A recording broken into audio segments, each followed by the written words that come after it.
जय श्री राम, जय हनुमान। कैसे हैं आप सब? आई होप कि आप सब ठीक होंगे एंड स्वस्थ होंगे। तो दोस्तों, आज के श्री हनुमान जी के चमत्कार की सच्ची घटना आसाम से भेजी है, जो पेशे से एक डॉक्टर हैं। आज की ये वीडियो कई लोगों की आंखें खोल देगी, जो जीवन में संकट के सामने हार मान लेते हैं, यहाँ तक कि संकट के सामने घुटने टेक देते हैं, यहाँ तक कि भगवान पर से उनका विश्वास टूट जाता है। लेकिन इस महिला भक्त ने ये साबित कर दिया कि हिम्मत रखें और ईश्वर पर भरोसा रखें तो कुछ भी असंभव नहीं है। ये वीडियो आज की जनरेशन के लिए इंस्पिरेशन का काम करेगी, इंस्पायर करेगी, खासकर आज की महिलाओं को हिम्मत देगी और उनका डर दूर करेगी। इनके अनुभव से जानेंगे कि कैसे एक आम लड़की एक MBBS डॉक्टर बनी। अनेकों तकलीफ आई, यहाँ तक कि उनके माता पिता ने उन्हें डॉक्टर बनाने के लिए सब कुछ दांव पर लगा दिया। यहाँ तक कि उन्हें बैंक से कर्जा लेना पड़ा, यहाँ तक कि अपनों ने ही उनका विश्वासघात किया। लेकिन इस भक्त की श्री हनुमान जी के प्रति अटूट भक्ति देखकर दंग रह जाएंगे। तो चलो शुरू करते हैं वीडियो। अगर आप इस वीडियो पर पहली बार आए हैं तो चैनल को लाइक, शेयर, सब्सक्राइब जरूर कर लीजिएगा और आने वाली वीडियो का नोटिफिकेशन पाना चाहते हैं तो बेल आइकन को प्रेस जरूर कर दीजिएगा। तो वीडियो शुरू करते हैं। मेरा नाम डॉक्टर रश्मि है और मैं आसाम की रहने वाली हूँ। मैं आपका चैनल रेगुलरली देखती हूँ।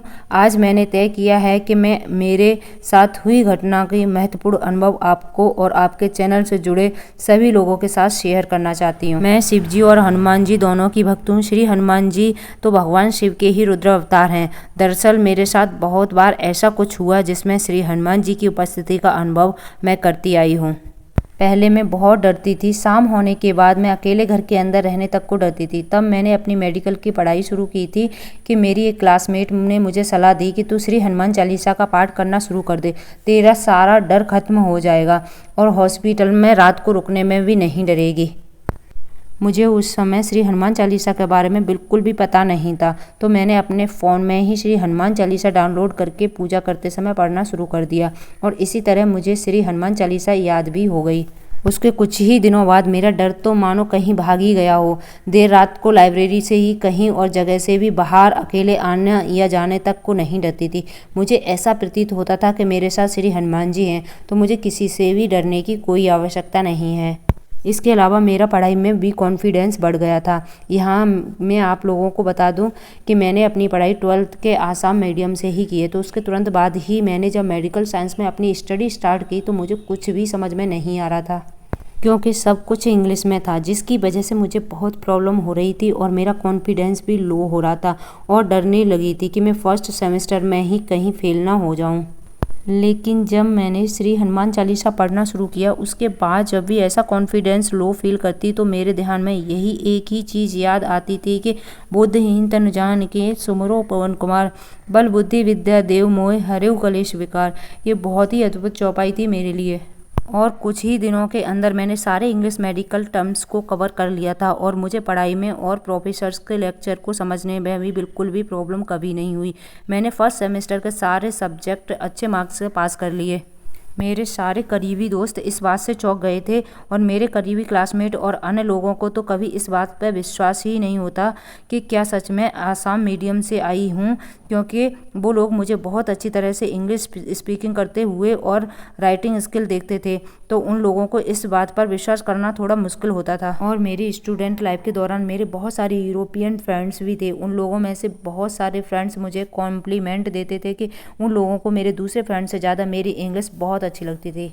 तो ऐसी ही मेरी मेडिकल कॉलेज लाइफ में श्री हनुमान जी ने मेरा हमेशा साथ दिया। मेरे जैसी एक अज्ञान और दुर्बल स्टूडेंट को सद्बुद्धि देने के लिए उनकी हमेशा आभारी रहूँगी। मेरा दूसरा अनुभव, बड़ा अनुभव हॉल में घटित हुआ। मेरे घर की आर्थिक स्थिति बिल्कुल ठीक नहीं थी। उसकी वजह से मेरे पेरेंट्स भी मेरी MBBS की पढ़ाई में खर्चा उठाने के लिए असमर्थ थे। तो मेरे माता पिता ने मकान की ज़मीन हमारे फैमिली के एक जान पहचान के आदमी के पास गिरवी रख दी थी और उस आदमी ने उस वक्त कहा था कि जब तुम्हारी बेटी की पढ़ाई खत्म कर दे, तब जॉब लग जाए तो तुम लोग मुझे मेरा पैसा लौटा देना, नहीं तो ये ज़मीन दे देना। और मेरे माता पिता के गाँव की थोड़ी बहुत जो खेत की ज़मीन थी वो भी बैंक में लैंड मार्गेज करके मेरी पढ़ाई के लिए एक एजुकेशन लोन जैसे तैसे सिलेक्शन करवाया और इसी तरह से मुझे मेरी MBBS की पढ़ाई करने के लिए भेजा था। इसके लिए मैं अपने माता पिता के लिए हमेशा शुक्रगुजार रहूँगी, क्योंकि उन्होंने मेरी पढ़ाई के लिए अपना सब कुछ बिना सोचे लौटा दिया। मैं बस ग्रेजुएट होने वाली थी कि मेरे ग्रेजुएशन एग्जाम के पहले ही बैंक वालों ने घर आकर परेशान करना शुरू कर दिया था। कितने साल हो गए, पैसे वापस करो। लेकिन मेरे माता पिता ने मेरे ऊपर सब कुछ न्यौछावर कर दिया था, उसी उम्मीद में कि हमारी बेटी कुछ बन जाए, अपने पैरों पर खड़ी हो जाए और हमारे दुखों के दिन भी खत्म हो जाएंगे। बड़ी मुश्किल से जैसे तैसे गुजारा हो पाता, इसलिए वे बैंक के लोन रिपेमेंट करने से बिल्कुल असमर्थ थे। इसी दौरान ही मेरे माता पिता ने जिस आदमी के पास अपनी ज़मीन गिरवी रखी थी, उसने भी मेरे माता पिता को धोखा देकर चुपचाप वो ज़मीन एक आदमी के पास बड़ी रकम में बेच दी और मेरे माता पिता के ऊपर बार बार प्रेशर डालना शुरू कर दिया कि मुझे उस ज़मीन में कुछ घर बनवाना है तो आप लोग कोई दूसरा घर रेंट में ढूंढ लो और ये जल्द ही जल्द खाली कर दो। तब तक मैं भी ग्रेजुएट होकर अपनी पढ़ाई ख़त्म करके घर वापस आ गई। तो मैंने उस आदमी की बात की कि मैंने उन्हें कहा कि मेरे माता पिता सीधे साधे लोग हैं, हमारे बुरे वक्त में फ़ायदा मत उठाओ। आप अपनी जुबान से मुकर नहीं सकते। आपके और मेरे माता पिता के बीच ये ही तय हुआ था कि नौकरी नहीं लगने तक सब लोग इसी घर में रहेंगे। अभी आपने धोखा दे ही दिया है, तो मेरी भी एक बात सुन लीजिए। मेरी नौकरी जब तक नहीं लगती तब तक मेरे माता पिता और मेरी फैमिली का कोई भी सदस्य कहीं नहीं जाएगा। जैसे ही मुझे नौकरी मिल जाती है उसके बाद मैं खुद मेरे माता पिता को अपने साथ ले जाऊंगी और आपको ये ज़मीन दे दूंगी। उधर बैंक में मैंने उन लोगों को जाकर कह दिया, मैं अभी कहाँ से लोन रिपेमेंट करूँ, आप लोगों को ज़रूर पैसा लौटा दूंगी, बस मुझे उसके लिए कुछ समय दीजिए ताकि मैं कहीं हॉस्पिटल में नौकरी शुरू कर दूँ। लेकिन बैंक वाले मुझे और मेरे माता पिता को बोलने लगे कि अगर आप लोग लोन रिपेमेंट में और डिले करेंगे तो हम लोगों को ये लोन केस सिविल कोर्ट में चले जाएंगे। मुझे उस वक्त उन लोगों की बात सुनकर कोई डर या दुख नहीं हुआ था, मुझे सिर्फ इसी बात का दुख था कि मेरे माता पिता दुखी थे। मैंने जॉब ढूंढना शुरू कर दिया, इंटरव्यू भी दिया, लेकिन इंटरव्यू का रिजल्ट आने में भी थोड़ा समय लग रहा था और दूसरी तरफ बैंक वालों का प्रेशर। मुझे कुछ भी समझ नहीं आ रहा था कि मैं क्या करूं। मैं अंदर रोती थी, मगर अपने माता पिता के सामने मैं हमेशा स्ट्रॉन्ग दिखती थी ताकि वे लोग मुझे देखकर और न टूट जाएं। मैं हर रोज़ श्री हनुमान चालीसा पढ़ती थी और मुझे बजरंग बली पर पूरा भरोसा था कि हमारी ये दुख भरे दिन जल्द ही बीतने वाले हैं। इसी दिन मैंने जाना कि जब ज़्यादा परेशानी बढ़ जाए तो हमें सुंदरकांड का पाठ करना चाहिए। इससे हमें भक्ति और दुखों से लड़ने की शक्ति और श्री राम और श्री हनुमान जी की कृपा प्राप्त होती है और सारी मनोकामनाएं पूरी होती हैं अगर भक्ति भाव और श्रद्धा से पाठ किया जाए तो। मैंने सुंदरकांड का हर रोज़ 11 दोहों तक का पाठ करना शुरू कर दिया और मेरे प्रभु के सामने यही कहती थी कि हे प्रभु, आप तो अंतर्यामी हो, जगत के स्वामी हो, आपसे और क्या कहूँ मैं। प्रभु, मुझे इस समस्या से आप ही बाहर निकाल सकते हो। आपके शरण के अलावा कहाँ जाऊँ, क्या करूँ, कुछ भी समझ नहीं आ रहा है। प्रभु, मुझे कोई मार्ग दिखाएं। और जिस दिन मैंने सुंदरकांड का आखिरी दोहा पढ़कर एक पूरे सुंदरकांड के पाठ को पूर्ण किया, उसी दिन दोपहर को एक सिविल हॉस्पिटल से एक मेडिकल इंचार्ज और इंस्पेक्टर डॉक्टर का मुझे कॉल आया कि डॉक्टर रश्मि, आपने हमारे हॉस्पिटल के जो मेडिकल ऑफिसर के पोस्ट के लिए अप्लाई किया था, कल दोपहर 1 बजे आपका इंटरव्यू है और सारे डॉक्यूमेंट मार्कशीट आप अपने साथ लेकर आइएगा।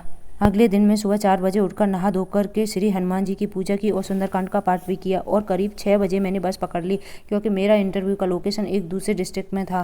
पूरे रास्ते में बस श्री हनुमान जी का ध्यान करती गई और उनके मेरा साथ देने के लिए प्रार्थना की। तब मुझे ऐसा एहसास हो रहा था कि मुझे इंटरव्यू में जो भी पूछा जाएगा मुझे सब कुछ आता है और मेरे बजरंगबली का हाथ मेरे सर पर है, तो मुझे कुछ भी डरने की ज़रूरत नहीं है।